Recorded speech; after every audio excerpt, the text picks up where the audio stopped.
Bonjour, très chers frères et sœurs. Merci de me recevoir chez vous. Je suis votre frère, le docteur Raphaël Ekamba, et je partage avec vous 12 signes, 12 preuves d'une bonne conversion. Croyez-moi. Moi, si vous venez chez moi pour demander la prière ou pour parler avec moi, oh, j'ai tel autre problème. La première des choses que je regarde, comment était ta conversion? Comment tu t'es converti? Est-ce que tu as capitulé? Parce que quelquefois, nous les chrétiens, on a capitulé dans un domaine, mais dans un autre domaine, on n'a pas encore capitulé. On ne veut pas laisser Dieu entrer dans ces domaines-là, faire ces choses-là. Donc, ce sont ces choses-là que tu dois regarder si tu veux avoir un ministère efficace, prier avec les gens de façon efficace et voir du résultat. Hein? Comment la personne s'est convertie? Mais c'est très important. La deuxième des choses, comment est la vie de prière de cette personne? Comment est les rapports de cette personne à la parole de Dieu? Est-ce que c'est quelqu'un qui est prêt à faire ce que Dieu demande que la personne fasse? Une personne convertie qui régulièrement médite dans la parole de Dieu, c'est une personne qui ne dit plus « Oh, moi je ne sens pas » ou « Moi je ne veux pas » ou moi je pense que, ou non, ces gens-là ne parlent plus comme ça. Une personne qui est convertie et qui passe du temps dans la parole de Dieu ne parle plus comme ça. Tu sais ce que moi je sens, tu sais ce que moi je pense, tu sais ce que moi je veux. Ce sont des personnes qui parlent comme ça. Qu'est-ce que Jésus a dit? Qu'est-ce que la Bible a dit? Qu'est-ce que le Saint-Esprit me dit? Qu'est-ce que Jésus dit? Qu'est-ce que la parole de Dieu dit? Qu'est-ce que le Saint-Esprit me dit? Donc, ils ne font plus les choses par eux-mêmes, mais ils se laissent conduire par la parole de Dieu. Ils se laissent conduire par le Saint-Esprit, ils se laissent conduire par ce que Jésus a dit.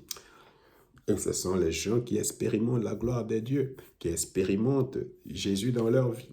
Alors, il faut vraiment regarder comment est ta vie de méditation.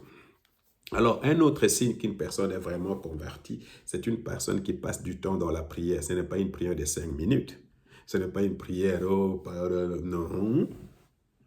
Ce sont des... Ok, moi, normalement, je vais être honnête avec vous, priez pour moi quand je ne veux pas être légaliste. Et je n'ai jamais été légaliste. Alors Jésus était une fois dans les Gethsemane avec ses disciples. Il a dit, vous ne pouvez pas prier même résister seulement 1 heure de prière. Alors de cela, j'ai consulté pour moi, je ne sais pas pour toi. Je prie au moins 1 heure chaque jour. Et quand je prie moins, c'est 1 heure par jour. Alors, vous comprenez qu'il faut quelqu'un qui s'est converti, c'est quelqu'un qui passe du temps dans la prière. La prière personnelle. Personnelle d'abord. Une relation personnelle avec Jésus et quelqu'un qui a une bonne relation avec Jésus passe du temps dans la prière avec Jésus, dans les remerciements, dans le louange, dans les intercessions et tout ça. Pourquoi je constate quand il s'agit de prière, c'est là où il y a peu de gens. Les gens viennent peu, alors que la Bible dit ma maison doit être une maison de prière. Alors vous comprenez, ça c'est important. Matthieu chapitre 6 verset 6 dit « Mais toi quand tu veux prier, va dans ta pièce la plus retirée, verrouille ta porte et adresse ta prière à ton Père qui est dans les lieux secrets et ton Père qui voit dans le secret te le rendra. » Ça part de la prière personnelle. Tu dois avoir un endroit où tu retrouves Dieu assez régulièrement et tu parles avec Dieu de tout ton problème.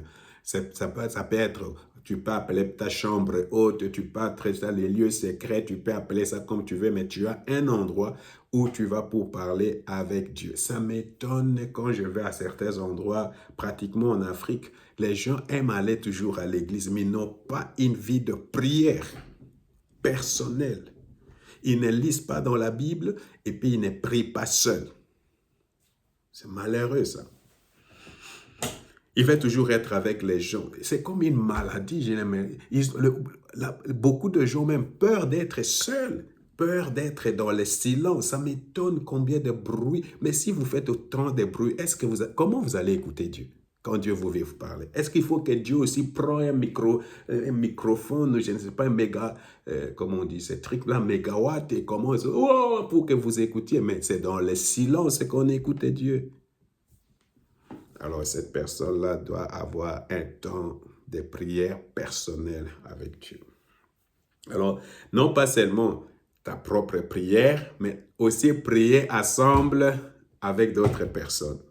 Alors, la Bible dit dans les Actes des Apôtres, chapitre 1, versets 13 à 14, « Dès leur arrivée, ils montèrent à l'étage supérieur de la maison où ils se tenaient d'habitude. C'étaient Pierre, Jean, Jacques et André, Philippe et Thomas, Barthélemy, Matthieu, Jacques, fils d'Alphée, Simon le Zélé et Jude, fils de Jacques. Eux tous, dès commun, répétez avec moi, dès commun encore, la Bible est là où 2, 3 se réunissent à mon nom et ils sont d'accord. Ça, ils se mettent d'accord. Ils se mettent, tous ces gens-là que je venais de citer, se mettent d'accord pour prier. Et d'un maître commun encore se trouvait souvent pour prier avec quelques femmes, avec Marie, la mère de Jésus, et avec les frères de Jésus. Alors, vous comprenez que c'était un groupe de gens qui venaient pour prier. Donc, non pas seulement la prière personnelle que tu fais personnellement, mais tu dois aussi assister à des réunions de prière. C'est ce que je vois chez les personnes qui sont vraiment converties.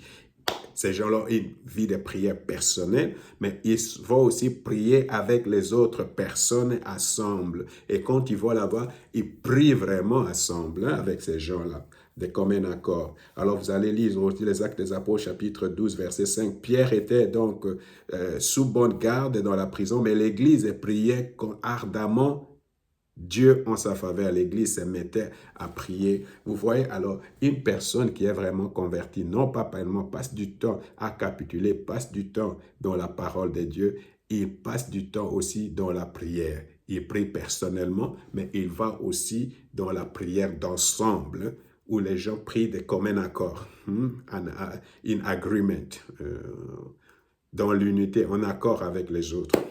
Que le Seigneur vous bénisse.